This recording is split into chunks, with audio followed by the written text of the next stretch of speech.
Bismillahirrahmanirrahim. Assalamualaikum warahmatullahi wabarakatuh. Yang terhormat Ibu Kepala SD Negeri 2 Penyaring, yang saya hormati Bapak Ibu Guru, peserta diseminasi pemahaman budaya positif pada siang hari ini.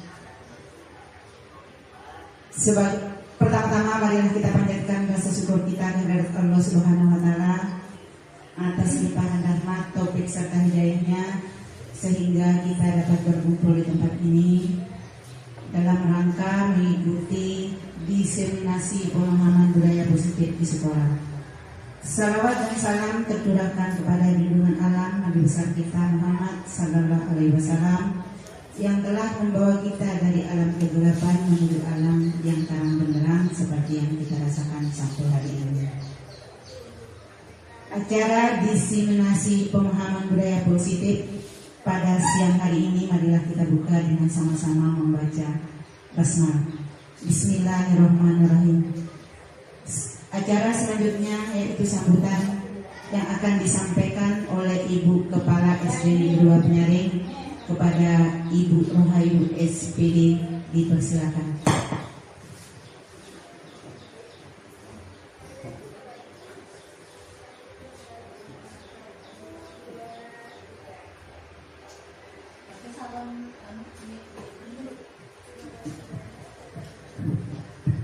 Bismillahirrahmanirrahim.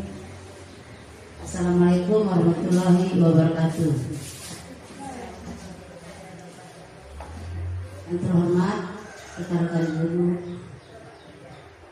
baiklah, marilah kita memanjatkan puja dan puji syukur atas rahmat Allah Subhanahu wa taala bahwa hari ini kita bisa bersama dalam kegiatan diseminasi pemahaman budaya positif di sekolah. Rekan-rekan guru yang terhormat, kegiatan ini mungkin yang pertama kita lakukannya karena ini baru kita mendengar pemahaman budaya positif di sekolah. Ini kegiatan-kegiatan seperti ini dilakukan oleh guru penggerak. Kebetulan di sekolah kita ini yang menjadi guru penggerak baru satu ya, yaitu Ibu Darmawati. Saya menyambut baik positif betul ini untuk guru penggerak ini. Semoga teman-teman lain nanti ikut berminat ya, silakan. Kalau ada buka nanti angkatan berikut silakan teman-teman untuk berdaftar. Karena kegiatan daripada guru penggerak ini bagus betul.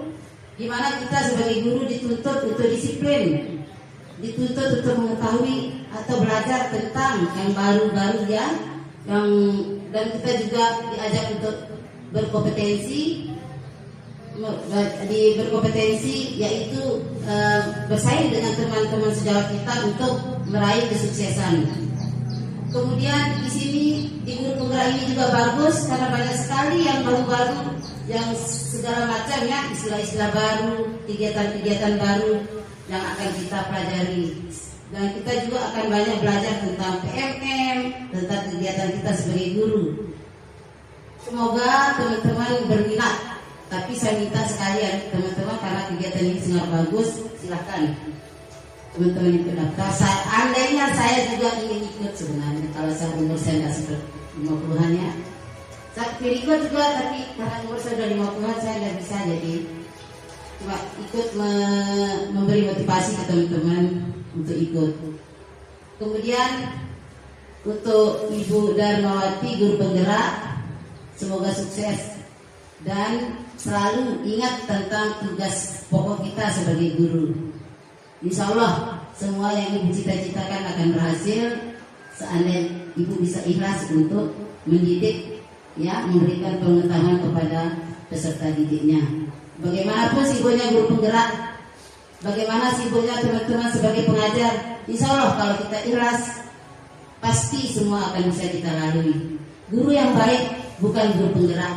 Guru yang baik, guru yang senior, bukan guru yang tua umurnya. Tapi guru yang baik adalah guru yang selalu diingat oleh muridnya untuk selalu hadir di sekolah atau di kelas untuk memberi pengetahuan dan pembelajaran. Cuma itu sepatah kata dari saya. Semoga teman-teman bisa memahami Assalamualaikum warahmatullahi wabarakatuh.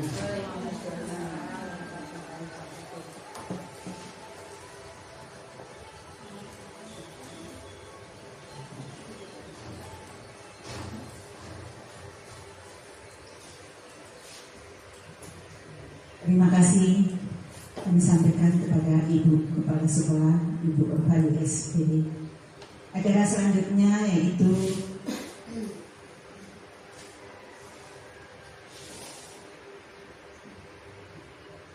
penyajian materi yang akan disampaikan oleh Ibu Darmawati SPD selaku calon guru penggerak. Kepada Ibu Darmawati SPD dipersilakan.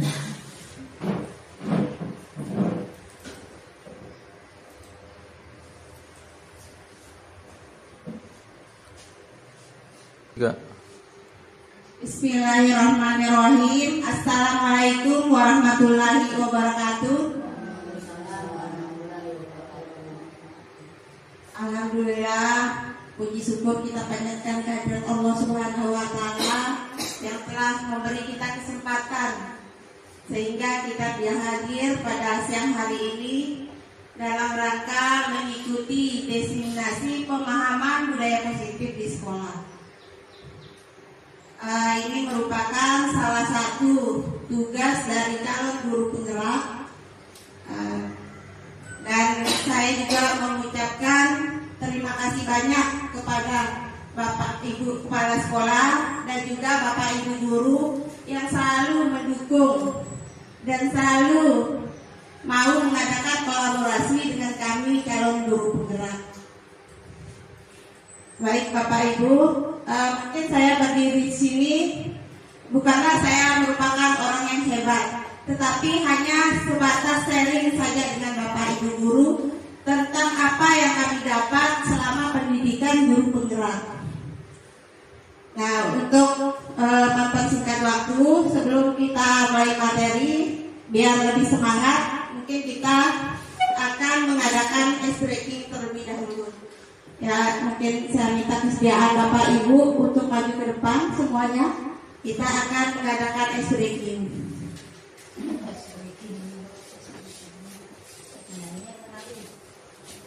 Ya, jadi semuanya berdiri menghadap ke layar, ya.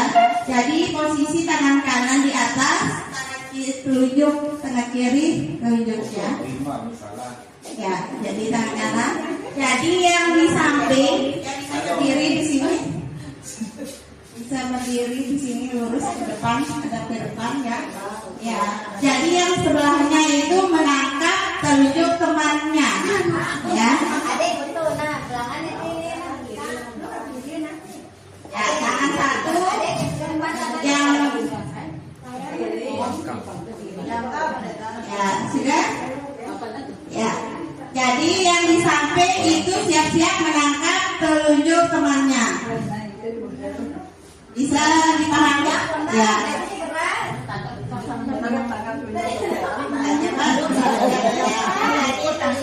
Nanti tangkap yang kayak gini sini siapa yang ujung? Ya, sebelah tangan. Ya.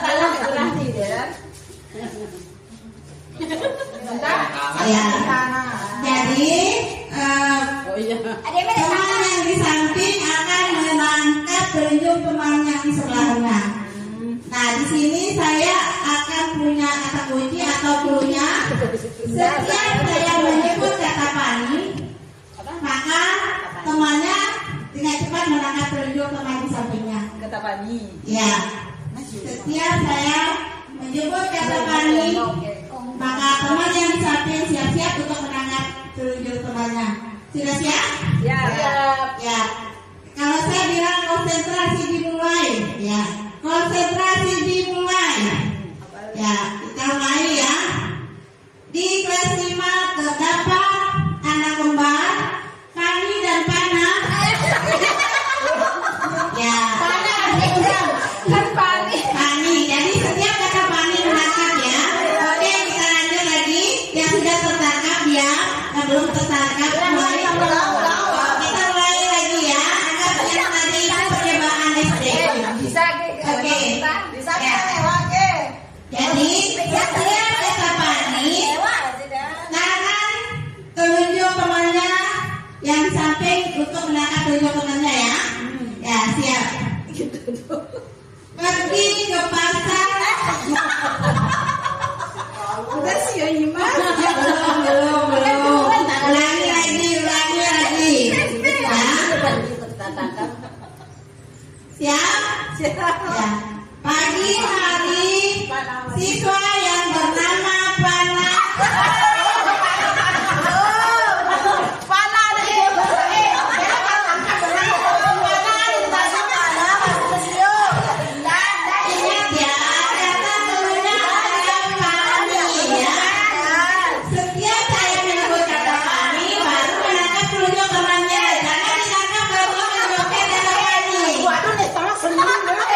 Imam Ya, sekarang Nyalain deh.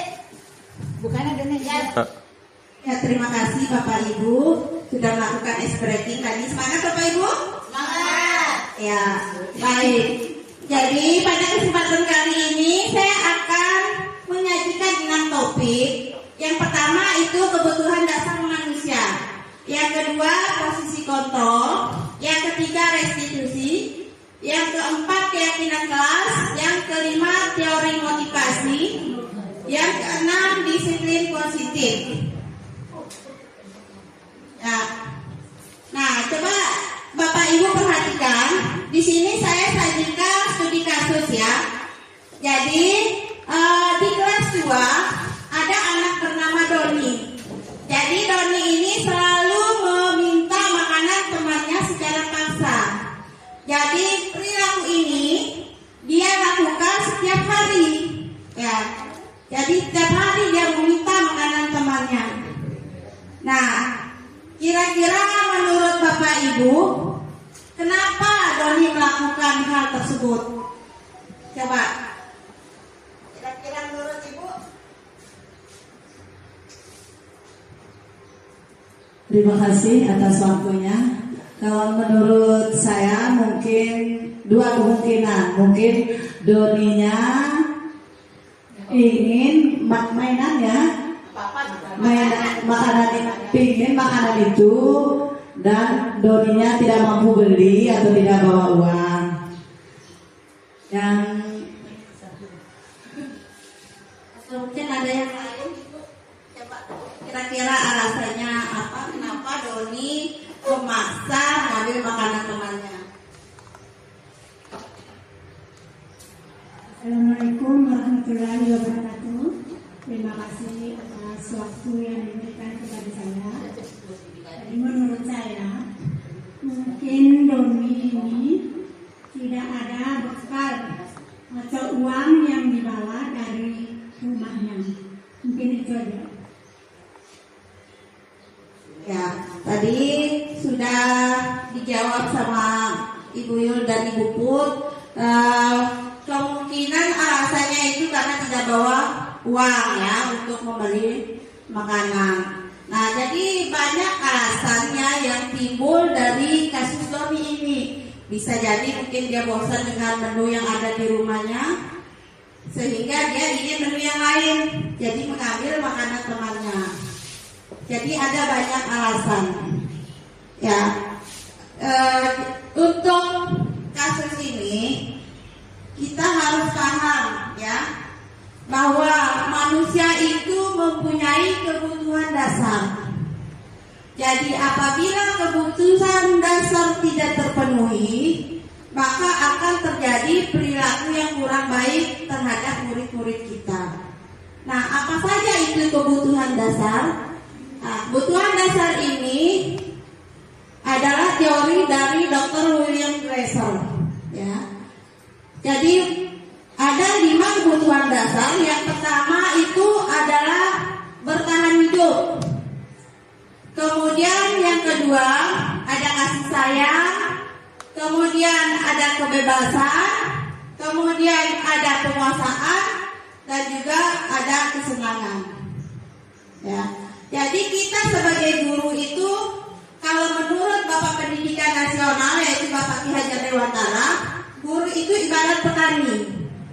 Nah, jadi petani kalau ingin padinya itu berkualitas, menghasilkan hasil yang baik, tentunya petani akan memberi asupan yang berkualitas juga kepada tanamannya, ya, kepada padi atau tanaman bawang, ya.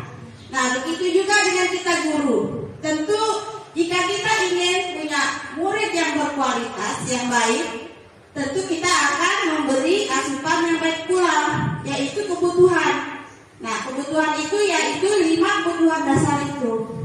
Nah, sekarang apa itu kebutuhan dasar bertahan hidup? Nah, jadi kebutuhan dasar bertahan hidup adalah kebutuhan yang bersifat fisiologis untuk bertahan hidup, misalnya kesehatan, rumah, atau makanan. Ya, seperti tadi yang terjadi pada kasus Doni. Doni itu memaksa meminta makanan temannya.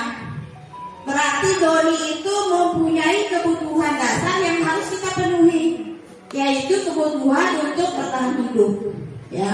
Jadi karena rasa laparnya dia, ya, sehingga dia mengambil makanan temannya karena merasa lapar, karena untuk bertahan hidup kita perlu makanan, ya. Kita perlu kesehatan, kita perlu rumah agar merasa nyaman. Nah, kemudian kasih sayang atau rasa diterima. Ini juga adalah kebutuhan dasar kita, ya. Jadi kebutuhan untuk disayangi dan diterima meliputi kebutuhan atau hubungan koneksi sosial, ya. Ya, seperti yang terjadi juga pada murid-murid kita. Murid-murid kita itu perlu kasih sayang, ya. Perlu kita memberi rasa aman, rasa diterima di sekolah. Ya, seperti kita juga. Kalau kita tidak ada kasih sayang itu cinta itu. Ya, kalau tanpa cinta kan hidup kita hampa. Jadi kita perlu kasih sayang, baik itu dari keluarga, dari teman, ya. Itu adalah kebutuhan dasar. Kemudian yang selanjutnya adalah penguasaan. Penguasaan atau power. Nah, kebutuhan ini berhubungan dengan kekuatan untuk mencapai sesuatu, menjadi kompeten, menjadi terampil, dan diakui atas prestasi dan keterampilan kita. Nah, biasanya kebutuhan penguasaan ini mungkin bisa kita lihat ya di siswa kita. Biasanya di dalam kelas kita sudah menunjuk ketua kelas. Nah, tapi ada salah satu murid dia ingin menyapa, dia ingin seperti dia, ingin maju. Misalnya kita sudah tunjuk ketua kelas, tapi dia ingin maju. Ini masuk dengan kebutuhan penguasaan dia, ya, karena ingin menjadi yang terbaik, ingin menjadi ranking 1. Dia ingin diakui kompetensinya. Nah, itu penguasaan. Kemudian kebutuhan yang selanjutnya adalah kebebasan. Kebebasan atau freedom. Ya, jadi anak-anak itu pingin bebas, pingin mandiri, pingin merdeka. Ya, jadi kadang-kadang di dalam kita melakukan pembelajaran, kita sebagai guru biasanya kita contohkan saja menggambar. Kita kasih misalnya tema, sekarang kita menggambar misalnya makanan. Ternyata ada murid, oh ibu saya nggak mau gambar makanan, saya mau gambar binatang, misalnya seperti itu. Nah, itu merupakan kebebasan. Dia mencari kebutuhan yang bebas. Dia ingin berkreasi sesuai dengan imajinasi mereka, ya. Jadi itu harus kita penuhi. Kemudian yang selanjutnya adalah kesenangan. Kesenangan atau fun. Jadi kesenangan ini adalah kebutuhan untuk mencari kesenangan. Nah, kita tahu bahwa anak SD itu kan rata-rata memang kodratnya bermain, Bapak Ibu. Jadi kebutuhan untuk bermain itu sangat besar. Nah, makanya kita sebagai guru, ya, kita harus memenuhi kebutuhan dasar kesenangan ini. Bagaimana caranya? Ya, mungkin kita akan menciptakan pembelajaran yang bisa menarik, mungkin dengan cara bermain, ya. Jadi kan kadang-kadang kalau anak itu tidak terpenuhi kebutuhan dasarnya, biasanya dalam waktu pembelajaran dia berlari, ya, bermain. Nah, itu adalah kebutuhan dasar kesenangannya itu belum terpenuhi, Bapak Ibu. Nah, tadi kita sudah sudah tahu apa kebutuhan dasar manusia yang harus kita penuhi. Jadi setiap perilaku akan berdampak buruk kalau kebutuhan itu tidak terpenuhi. Nah, setelah kita analisis semua kebutuhan yang diperlukan oleh murid-murid kita, nah kita harus juga memposisikan diri kita, yaitu posisi kontrol kita. Jadi ada 5 posisi kontrol kita sebagai guru. Nah, ini teori dari Dian Rosen, ya. Nah, apa saja 5 posisi kontrol itu? Yang pertama penghukum, yang kedua pembuat rasa bersalah, yang ketiga pemantau, yang keempat teman, yang kelima manajer. Nah, sekarang kita bahas satu-satu. itu posisi penghukum. Nah, jadi posisi penghukum itu seorang penghukum bisa menggunakan hukuman fisik maupun verbal. Jadi biasanya kalau posisi kita sebagai guru, sebagai penghukum, tidak hanya dengan fisik ya, dengan verbal, misalnya kita melotot ya, dengan suara yang keras, itu kita sudah memposisikan diri kita sebagai penghukum. Nah, Bapak Ibu, posisi sebagai penghukum ini sangat berpengaruh sekali pada murid kita. Karena apa? Hasil yang kita dapat, murid itu menjadi penakut, Bapak Ibu. Ya, kadang-kadang kita cenderung bahwa dengan menghukum itu menerapkan disiplin. Itu bukan disiplin, Bapak Ibu. Jadi disiplin itu sebenarnya belajar, ya, belajar untuk berperilaku ke arah yang lebih baik. Nah, dari hukum itu kadang-kadang anak itu merasa jerah bukan karena kesadaran diri sendiri, tapi karena rasa takut akan apa yang akan diterima jika dia tidak melakukan. Jadi itu imbas kepada anak didik kita. Dia menjadi pendendam, ya, kemudian menjadi pemarah, bahkan menjadi agresif. Nah, mungkin kita lihat ya banyak kejadian-kejadian di sekolah, ya, karena bapak gurunya, ibu gurunya marah, sehingga dia itu menjadi pemarah, menjadi pendendam. Kadang-kadang motor gurunya dikepesin, ya, kadang-kadang tembok dicoret, segala macam tingkahnya. Nah, ini karena pengaruh dari posisi kita sebagai penghukum. Kemudian posisi yang kedua adalah membuat rasa bersalah. Jadi pada posisi ini biasanya guru akan bersuara lebih lembut. Nah, jadi ini misalnya contohnya ada perilaku siswa, misalnya yang datang terlambat. Jadi kita posisinya sebagai pembuat rasa bersalah. Kita ngomong, kamu terlambat, kamu nggak kasihan sama ibu capek-capek mengajar kamu. Jadi dengan kata-kata itu memberikan rasa seakan-akan dia ini adalah orang yang gagal, ya, orang yang gagal merasa menyalahkan dirinya sendiri. Walaupun kita melakukan dengan kata yang lembut, tapi kata-kata itu membuat dia merasa gagal, merasa rendah diri. Nah, itu adalah posisi kita guru sebagai pembuat rasa bersalah. Kemudian posisi kita yang ketiga yaitu teman. Jadi guru pada posisi ini tidak menyakiti murid, namun akan tetap berupaya mengontrol murid melalui persuasi. Jadi kita itu menangani perilaku siswa itu mengajak seperti teman. Jadi kita berkata-kata layaknya kita berteman, ya. Tapi Bapak Ibu, posisi teman ini ada juga dampaknya terhadap murid kita. Dampaknya biasanya kalau kita sudah akrab dengan siswa, kemudian suatu hari kita tidak melakukan hal yang itu lagi, dia merasa bersedih, ya, seakan-akan tidak memperhatikan dia lagi. Kemudian efek negatifnya lagi, dia itu lebih taat kepada satu guru karena dia sudah menganggap teman. Jadi dia lebih taat ke guru yang itu saja. Itu dampak negatif dari posisi kita sebagai teman. Nah, kemudian posisi kita sebagai pemantau. Memantau berarti mengawasi.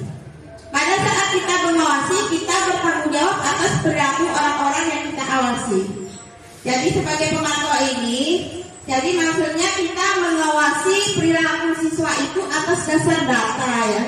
Kita punya data. Misalnya siswa ini sering terlambat, berarti kita sudah punya data. Oh, hari ini dalam minggu ini dia sudah 2-3 kali terlambat. Jadi kita punya data yang real, ya, untuk perilaku anak tersebut, dan kita juga bertanggung jawab atas perilakunya. Kemudian yang terakhir adalah perilaku posisi kita sebagai manajer. Jadi manajer ini maksudnya posisi di mana guru berbuat sesuatu bersama dengan murid mempersilahkan murid mempertanggungjawabkan perilakunya dan mendukung murid agar dapat menemukan solusi atas permasalahannya sendiri. Jadi apabila kita misalnya menghadapi perilaku murid dan bertindak sebagai manajer, jadi di sini kita itu mengarahkan siswa mencari sendiri solusinya dan bertanggung jawab atas perilakunya. Nah, jadi kita bersama berkolaborasi dengan murid. Itu adalah posisi kita sebagai manajer. Jadi dari kelima posisi itu, ya, memang yang paling ideal adalah posisi sebagai manajer. Cuman secara jujur, mungkin kelima posisi ini kita pernah ternakannya. Nah, di sini saya minta refleksi dari semua guru. Kira-kira dari kelima posisi ini yang paling sering diterapkan, ya bisa dituliskan. Ada kertas di sini. Kita berusaha jujur pada diri kita sendiri. Posisi apa yang pernah kita terapkan terhadap siswa-siswa kita?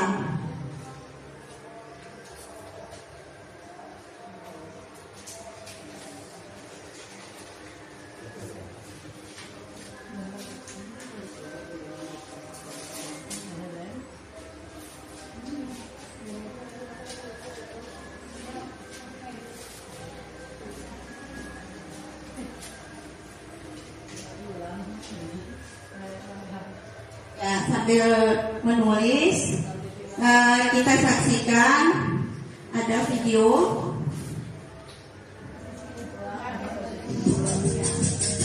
Ini video tentang posisi kita sebagai guru, ya. Sini kamu. Selamat pagi, Ini Bu. adalah posisi kita sebagai penghukum. Kamu deh, pasti terlambat. Maaf, Bu. Saya Apa? Apa coba? Alasan kamu apa lagi? Kapan sih kamu tidak terlambat?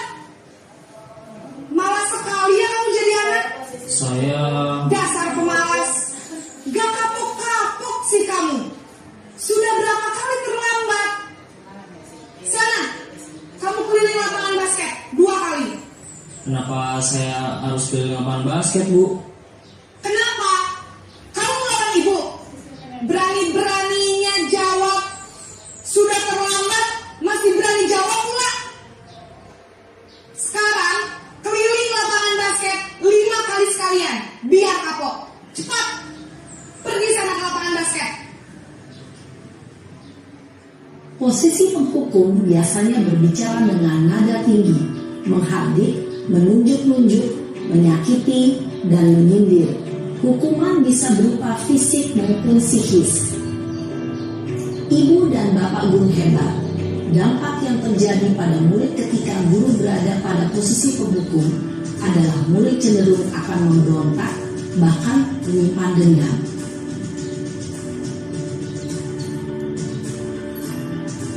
Nah, sekarang ini posisi kita sebagai pembuat rasa bersalah.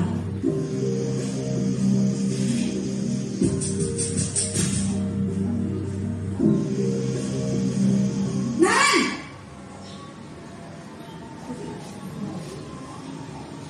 Selamat pagi, Bu. Naren, kamu kenapa terlambat lagi, nak? Ya Tuhan, Naren, kamu senang ya bikin ibu susah ya? Kalau kamu terlambat lagi, nanti ibu yang ditegur bapak kepala sekolah, nak. Disangka ibu tidak bisa membina kamu. Duh, gimana ini? Maaf, Bu.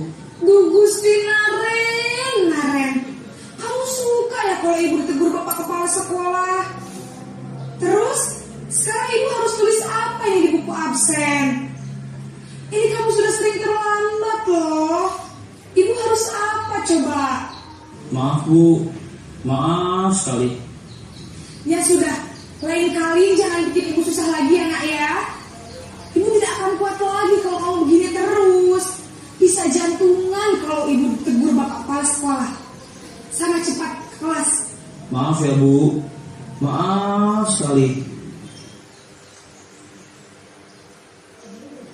Posisi pembuat rasa bersalah berbicara dengan nada tenang, cenderung lembut.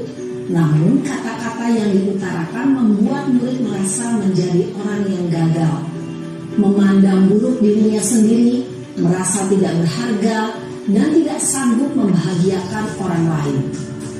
Ketika guru mengambil posisi pembuat rasa bersalah, murid akan menganggap dirinya yang bersalah dan ia akan menyimpan emosi negatif tersebut di dalam dirinya.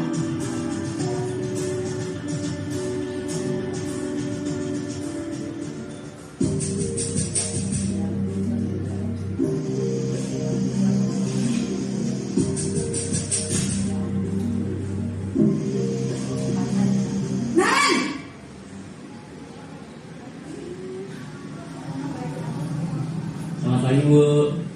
Wah, sudah jam berapa ini nak? Terlambat lagi ya sayang. Iya Bu, habis ibu saya lupa membangunkan saya Bu. Kamu malah menyalahkan ibu kamu. Kamu bukannya anak yang larinya paling kencang. Kok terlambat sih? Iya Bu, saya memang terlambat bangun tadi. Jadi biarpun saya lari kencang, tetap gak kekejar Bu. Ya sudah sana. Nanti lain kali larinya lebih kencang lagi ya. Biar gak terlambat lagi. Bikin seneng ibu. Demi ibu. Bisa kan? Bisa lah Bu. Ya sudah sana masuk kelas. Ibu beresin urusan absen kamu. Kamu ini ada-ada saja. Dalam posisi teman, guru berbicara dengan nada suara ramah, akrab, cenderung bersenda gurau untuk menjaga suasana tetap santai.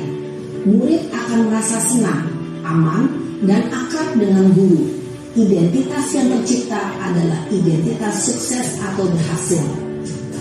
Namun, perlu diingat, karena ini masih dorongan eksternal, maka ada faktor ketergantungan dari murid kepada orang tertentu. Di sini guru absennya, sehingga di lain waktu murid bisa berperilaku baik, namun hanya kepada orang-orang tertentu saja.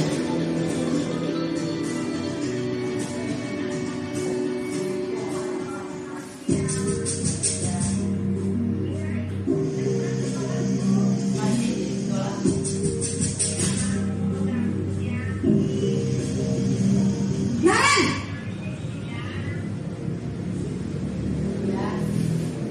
Selamat pagi Bu. Naren, apa peraturan sekolah kita tentang jam berapa kita harus masuk sekolah, nak? Kita harus di sekolah jam 7 Bu. Iya betul, sekarang sudah jam 7.20. Naren sudah tahu konsekuensinya jika terlambat hadir. Paham Bu. Saya harus tinggal kelas pas jam istirahat selama 20 menit. Iya benar, konsekuensinya demikian. Jadi nanti jam 9.30 pas istirahat, kamu harus tinggal di kelas, kerjakan tugas tambahan untuk ketertinggalan kamu, ya? Baik Bu. Posisi pemantau mengandalkan penghitungan atau data untuk mengontrol murid. Guru mengarahkan murid berdasarkan peraturan dan konsekuensi. Seorang pemantau menunjukkan bahasa tubuh dan ekspresi wajah yang datar dan cenderung formal.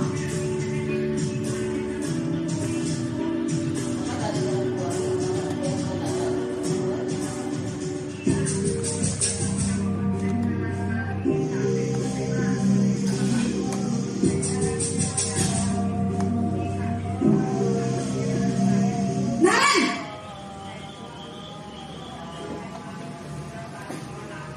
Selamat pagi Bu. Selamat pagi Naren. Maaf Bu, saya terlambat. Iya, sekolah masuknya jam 7, sekarang sudah jam 7.20. Jadi sekarang bagaimana ini Naren? Maaf Bu, saya lupa setel alarm saya semalam. Baiklah, menurut kamu, keyakinan sekolah yang mana yang perlu kamu tingkatkan? Menghargai diri sendiri dan orang lain mungkin ya Bu. Setuju. Jadi, apakah Naren meyakini prinsip saling menghormati tersebut? Iya Bu, saya meyakininya. Apakah Naren bersedia memperbaiki masalah keterlambatan ini? Bersedia Bu. Bagaimana kamu akan perbaiki masalah keterlambatan ini? akan coba untuk tidak lupa menyetel alarm saya, Bu. Baik, kalau Naren lupa menyetel alarm di rumah, ada orang yang kira-kira bisa bantu mengingatkan tidak? Ada, Bu. Kakak saya, Kak Ema. Ada lagi selain Kak Emma? Selain Kak Ema, ada ibu saya. Baik, jadi yang mengingatkan Naren adalah Kak Emma dan ibu kamu ya? Kira-kira akan mulai set alarm kapan nih Naren? Setelah pulang sekolah, akan segera saya lakukan. Baik, jadi Naren akan setel alarm untuk bangun besok pagi dan akan diingatkan oleh kakak dan ibunda Naren ya. Ada lagi yang mungkin perlu dilakukan Naren agar tidak terlambat bangun lagi? Tidak ada, Bu. Baik Naren, terima kasih untuk kerjasama kamu. Sekarang kamu perlu kembali ke kelas untuk belajar. Baik, Bu. Terima kasih. Posisi manajer adalah posisi kontrol yang disarankan untuk membimbing murid memiliki sikap disiplin yang positif, yaitu murid yang mandiri, bertanggung jawab, dan dapat memecahkan masalah. Tujuan dari posisi ini adalah agar murid dapat berefleksi atas tindakannya. Guru akan dengan tulus memberikan pertanyaan-pertanyaan bermakna, sehingga membuat murid dapat belajar dari kesalahannya dan mencari sebuah solusi untuk menyelesaikannya.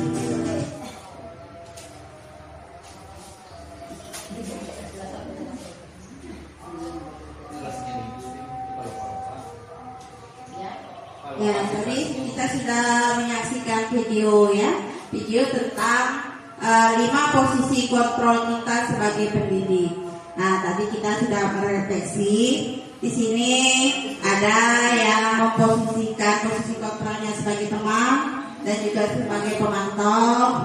Ada yang memposisikan sebagai manajer. Kemudian ada juga sebagai pemantau, ada juga sebagai manajer ya. Alhamdulillah berarti kita semua sudah ke level yang lebih baik ya.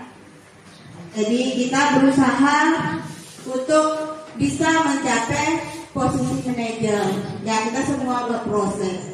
Karena membimbing anak itu memang perlu ilmunya Bapak Ibu. Ya, kita ingin anak itu bisa kita menuntun mencapai kebahagiaan dan keselamatannya. Baik, kita akan lanjut ke materi selanjutnya. Nah, di sini kita masuk ke materi yang ketiga, yaitu segitiga restitusi. Nah, apa itu segitiga restitusi? Jadi segitiga restitusi adalah suatu proses dialog yang dijalankan guru atau orang tua agar dapat menghasilkan murid yang mandiri dan bertanggung jawab. Nah, di sini ada bagian dari segitiga restitusi. Jadi yang pertama yaitu menstabilkan identitas. Kemudian yang kedua, validasi tindakan yang salah. Kemudian yang ketiga, menanyakan keyakinan. Nah, bagaimana untuk menstabilkan identitas? Ya, di sini jadi menstabilkan identitas adalah membuat kesalahan itu menjadi bagian dari proses pembelajaran. Seperti tadi di posisi manajer itu ya. Jadi kita ingin menggeser identitas gagal ke identitas sukses. Setelah kita menstabilkan identitas, kita lanjut ke validasi tindakan yang salah. Ya. Jadi kita berupaya memenuhi suatu kebutuhan, kemudian kita mengenali dan mengakui kebutuhan murid untuk memperbaiki hubungan dengan murid. Nah, seperti kasus yang tadi ya, yang terlambat tadi, dia menanyakan alasan kenapa dia terlambat. Itu adalah validasi tindakan yang salah. Kemudian yang ketiga itu menanyakan keyakinan. Nah, murid akan diberi pertanyaan-pertanyaan yang bermakna untuk memunculkan motivasi secara intrinsik. Jadi tadi ditanyakan bagaimana solusinya agar tadi Naren tidak terlambat. Jadi kita mencari solusinya, mengarahkan siswa itu untuk mencari solusi bagaimana agar perilaku itu tidak terulang lagi. Kemudian yang selanjutnya, ya di sini saya juga coba menerapkan ya segitiga restitusi.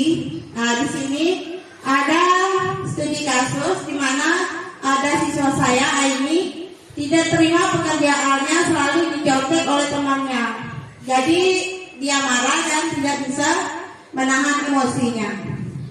Nah, di sini saya membuat video pendek.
Jadi di sini saya menerapkan segitiga restitusi. Jadi yang pertama yang saya lakukan adalah menstabilkan identitas.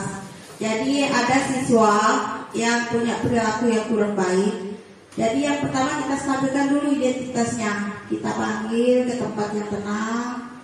Kemudian baru kita menanyakan apa permasalahan yang dihadapi oleh anak tersebut, ya. Jadi kita bertanya itu jangan dengan suara yang keras, ya, dengan suara yang lemah lembut untuk menenangkan siswa tersebut. Jadi kita memanggil jangan sampai ada perasaan bersalah, jangan ada sampai anak itu merasa perasaan takut karena kita panggil. Jadi kita stabilkan dulu identitasnya. Kemudian baru kita validasi tindakannya, apa yang terjadi. Kita tanyakan perbuatan apa yang dilakukan. Nah, apa penyebabnya? Nah, setelah kita tahu tindakan yang dilakukan, baru kita beralih ke langkah yang ketiga, yaitu keyakinan, ya, keyakinan kelas itu. Kita tanya, kira-kira kalau berbuat itu salahnya di mana? Sesuai dengan keyakinan yang kita buat. Jadi keyakinan kelas itu sebelumnya saya sudah buat keyakinan kelas ya di kelas. Jadi saya menanyakan nilai apa yang telah dilanggar dari perilaku itu.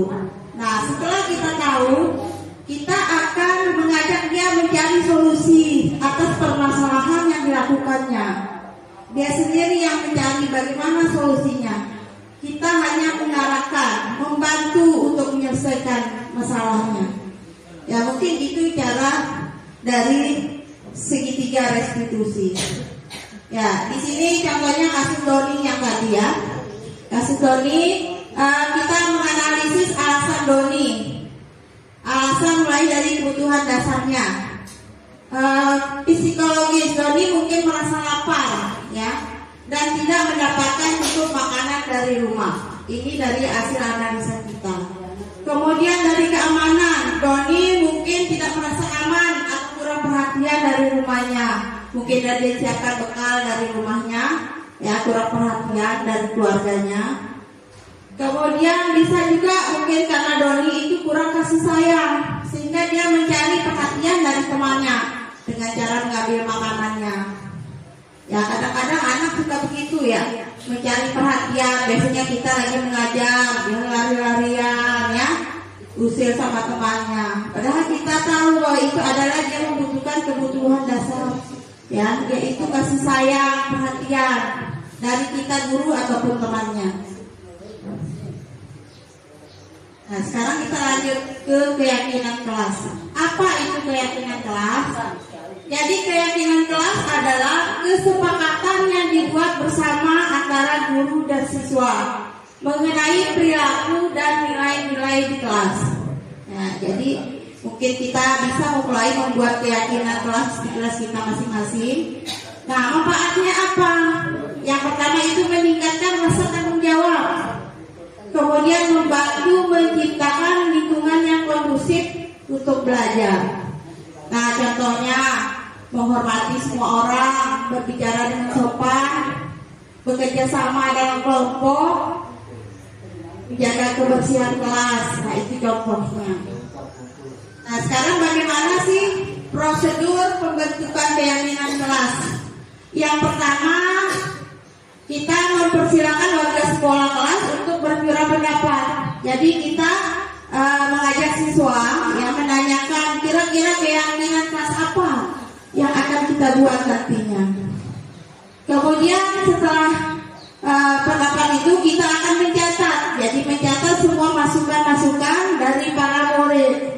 Kemudian kita tulis di papan. Setelah sudah disepakati, kita akan tempel di kelas agar anak-anak itu mudah melihat dan mengingat dari keyakinan yang telah kita buat. Kemudian yang selanjutnya, susun keyakinan kelas itu sesuai dengan prosedur. Jadi keyakinan kelas itu baiknya itu jangan terlalu panjang-panjang. Jadi siswa itu susah mengingat ya. Jadi dari kalimat negatif menjadi kalimat positif. Contohnya di sini, jangan berlari di kelas atau koridor. Nah, mungkin diganti berjalannya di kelas atau koridor. Kemudian yang keempat, tinjau kembali daftar iuran pendapat. Ya, jadi kita lihat lagi apakah itu masuk keyakinan atau peraturan. Nah, nanti kita tinjau kembali semua ide-ide dari siswa-siswa kita. Kemudian yang selanjutnya, keyakinan bisa diletakkan di dinding kelas. Ya, mungkin dibuat dalam bentuk poster ya, biar lebih menarik, biar bisa dilihat dan dibaca oleh siswa kita. Nah, kita lanjut ke materi tentang teori motivasi perilaku manusia. Nah, di sini ada motivasi. Motivasi itu dibagi jadi dua, ada motivasi intrinsik dan ada motivasi ekstrinsik. Jadi kalau intrinsik dari dalam diri, sedangkan ekstrinsik adalah dari luar. Kemudian ada hukuman dan penghargaan. Hukuman adalah respon terhadap perilaku negatif. Penghargaan adalah menghargai perilaku positif, dapat memperkuat dan mendorong pengulangan perilaku baik. Yang ketiga ada restitusi. Jadi restitusi adalah proses di mana siswa memperbaiki kesalahan mereka dan memulihkan hubungan yang rusak. Nah, apa itu teori motivasi? Di sini ya ada seorang guru di saat akan hadir mengajar di dalam kelas tepat waktu. Kira-kira motivasi apa yang mendasari tindakan tersebut? Coba kita tanya, kira-kira guru itu datang tepat waktu, kira-kira motivasinya apa? Bismillahirrahmanirrahim. Assalamualaikum warahmatullahi wabarakatuh. Jadi motivasi yang dilakukan oleh seorang guru ketika beliau datang tepat waktu, pertama, siswa akan terbiasa ya terbangun pagi, ya, terbiasa terbangun pagi dan terbiasa dia disiplin tepat waktu.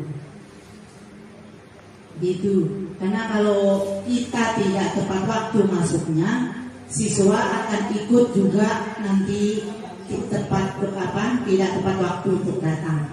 Ya, jadi sebagai motivasinya ya, seorang guru itu datang ke sekolah pagi-pagi supaya anak-anak itu ya bisa terdorong ya, terbiasa bangun pagi, datang tepat waktu, ya. Jadi disiplin lah intinya. Itu dari motivasi seorang guru itu harus datang tepat waktu. Terima kasih. Wassalamualaikum warahmatullahi wabarakatuh. Ya, terima kasih. Jadi tadi motivasinya mungkin intinya itu memberi teladan ya, memberi teladan kepada siswa. Dengan melihat gurunya datang tepat waktu, otomatis itu menjadi motivasi siswa kita untuk mencontoh dari perilaku baik kita. Nah, di sini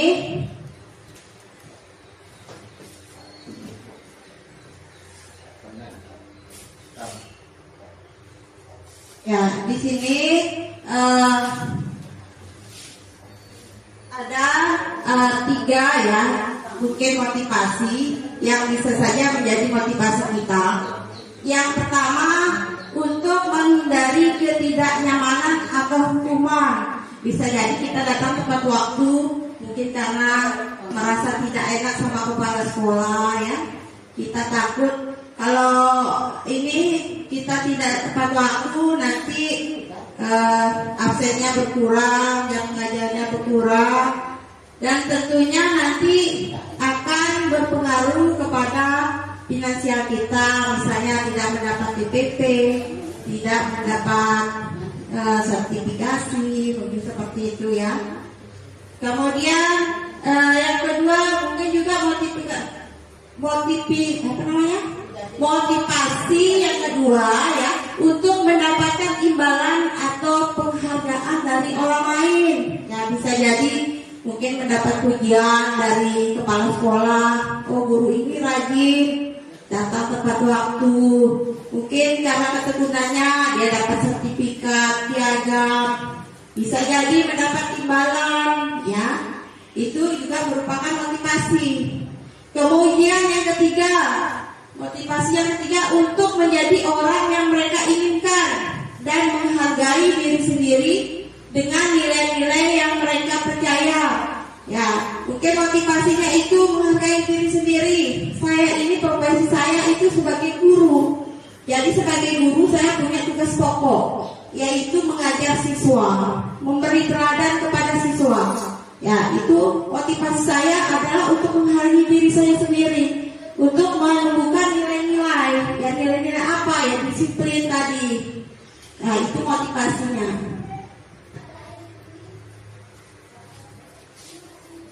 Nah, di sini tadi ada motivasi ekstrinsik ya. Nah, motivasi ekstrinsik itu yang ada dari luar. Contohnya itu untuk menghindari ketidaknyamanan atau hukuman. Jadi itu motivasi dari luar karena takut dihukum, ya, karena ada teguran atau perilaku yang tidak nyaman nanti seandainya dia melakukan hal tersebut. Nah, biasanya kalau motivasi seperti itu, biasanya yang ada di pikirannya, apa yang akan terjadi apabila saya tidak melakukannya. Jadi yang tertanam di pikirannya itu apa yang terjadi. Kemudian motivasi yang dari luar selanjutnya atau motivasi ekstrinsik selanjutnya yaitu untuk mendapatkan imbalan atau penghargaan dari orang lain. Nah, di sini beda seperti yang tadi. Kalau yang tadi apa yang akan terjadi apabila saya tidak melakukannya? Tapi kalau ingin mendapatkan imbalan, yang muncul adalah apa yang saya dapatkan apabila saya melakukan. Nah, jadi itu duanya itu adalah motivasi ekstrinsik. Kemudian motivasi intrinsik, ya, untuk menjadi orang yang mereka inginkan dan menghargai diri sendiri dengan percaya nilai-nilai yang mereka percayai. Jadi orang yang punya motivasi seperti ini, dia tidak peduli dengan hukuman ataupun imbalan ataupun penghargaan, tapi lebih kepada dia menghargai diri sendiri terhadap nilai-nilai yang ada pada perilaku tersebut. Ya, ini membuat orang itu memiliki disiplin positif karena motivasi berperilakunya bersifat internal dari dalam diri sendiri. Jadi bukan karena dari luar seperti mendapat imbalan, mendapat hukuman, ya. Memang atas kesadaran dari dirinya sendiri. itu adalah motivasi intrinsik. Nah, sekarang apa itu disiplin positif? Ketika mendengar kata disiplin, kira-kira apa yang terbayang di benak Bapak Ibu? Kira-kira apa yang terbayang di benak Bapak Ibu kalau mendengar kata disiplin?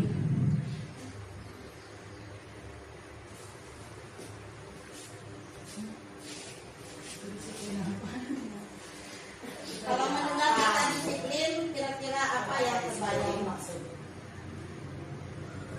Harus tepat waktu sesuai dengan peraturan yang berlaku. Yang terbayang mungkin lebih kepada taat ya, taat pada peraturan ya.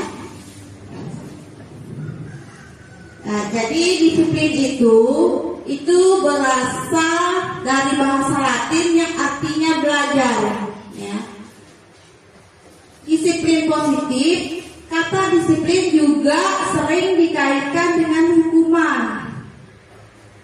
Padahal disiplin positif adalah proses belajar dan seharusnya dalam disiplin positif tidak diberikannya hukuman. Kadang-kadang kita memang kalau siswa berperilaku kurang baik, kita lebih mengatasnamakan disiplin ya. Padahal disiplin itu sebenarnya adalah belajar, proses belajar.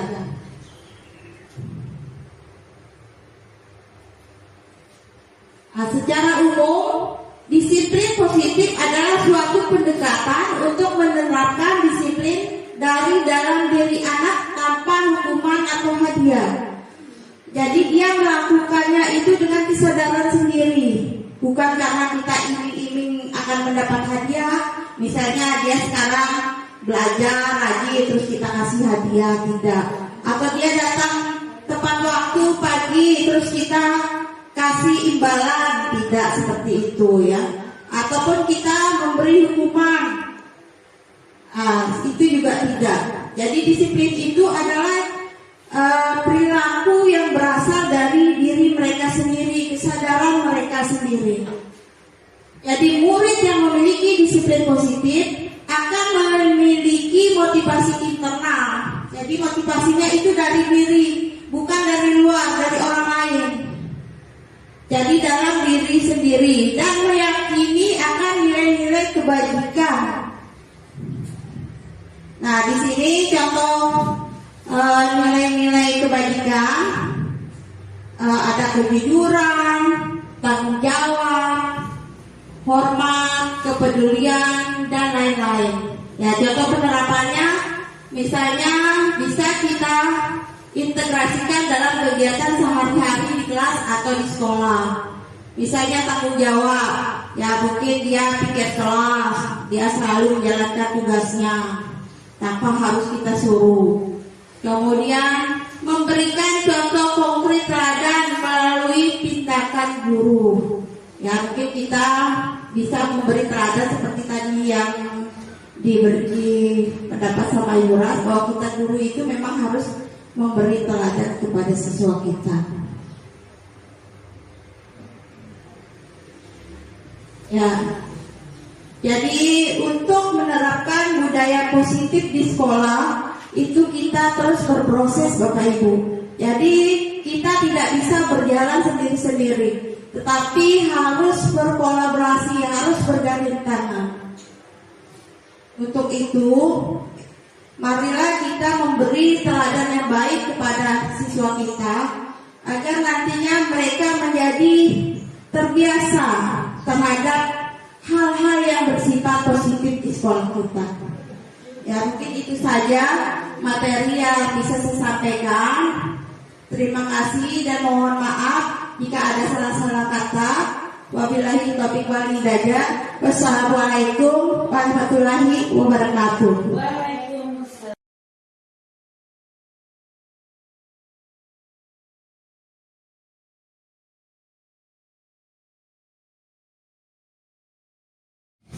Assalamualaikum warahmatullahi wabarakatuh.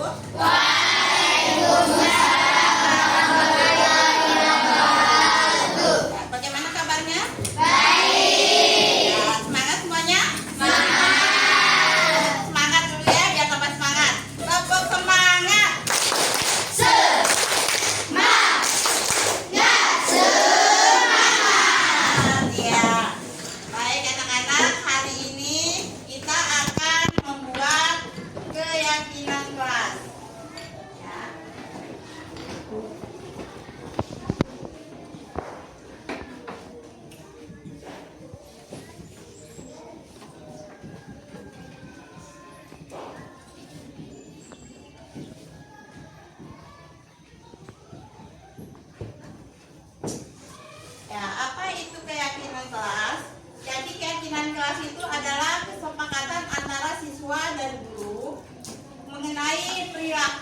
nilai-nilai yang ada di dalam kelas.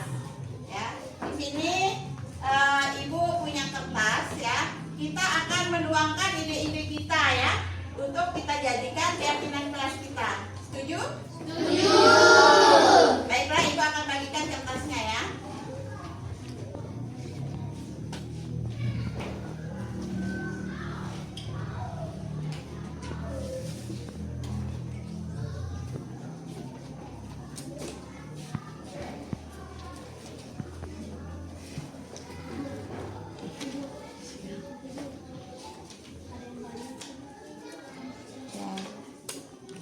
Kalau yang ada yang dapat 2, 3 kertasnya nggak apa-apa ya. Nanti Ibu bagikan.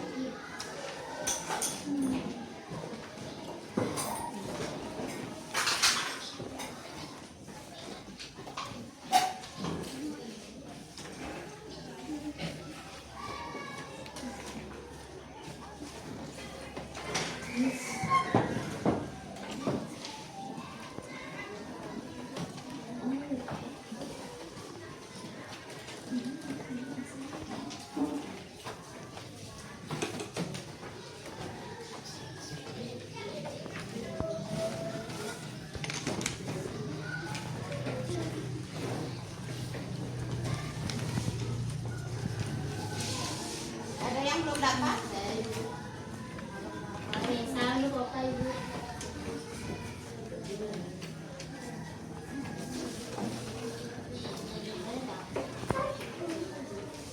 Sudah semuanya dapat?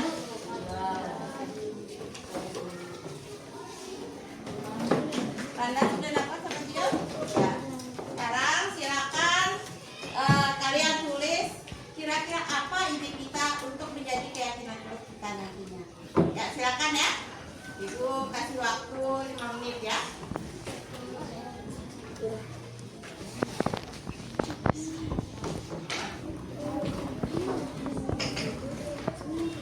Ya, sudah selesai semuanya. Ya, sekarang coba Ibu ingin tahu apa sih masukan-masukannya. Coba Yuda, coba apa masukannya? Jujur dan mandiri. Ya, coba Sekia. Berdoa sebelum dan sesudah belajar. Iya, kalau Dinda? Menjaga kebersihan kelas dan sekolah. Ya, Uci. Belajar dengan bersungguh-sungguh. Iya, Aini. Hadir tepat waktu. Yuli. Mengikuti dan mengerjakan tugas tepat waktu. Iya, kalau Rafka? Berpakaian rapi dan sesuai setiap hari. Iya, Agil. Saling menghormati, menyayangi dan bekerja sama. Iya, coba kalau David. David? Berbuat sabar kepada tempatnya. Iya, pintar semuanya. Ya, sekarang ide-ide kita tempel di papan tulis ya anak-anak. Ya, silakan ditempel semua ide-idenya. Silakan maju ke depan, kita tempel ide kita di papan tulis.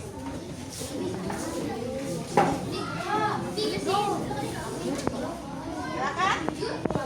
Ya, silakan maju ke depan, ditempel. Ya. Jadi ada banyak ide-ide ya yang bisa kita tuangkan untuk menjadi keyakinan kelas kita nantinya. Ya, silakan boleh maju.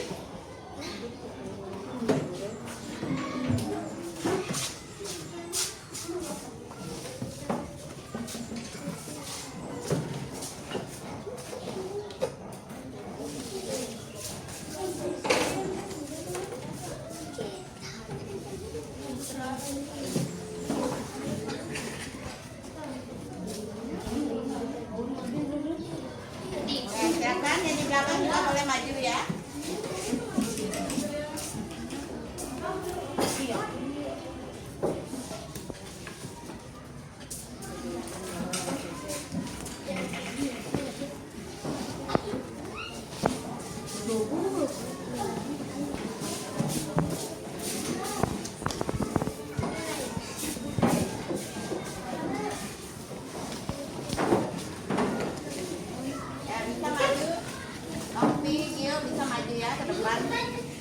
Ya,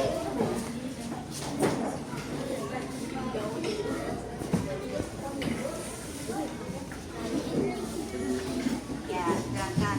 Boleh tempel di mana saja ya, di papan tulis.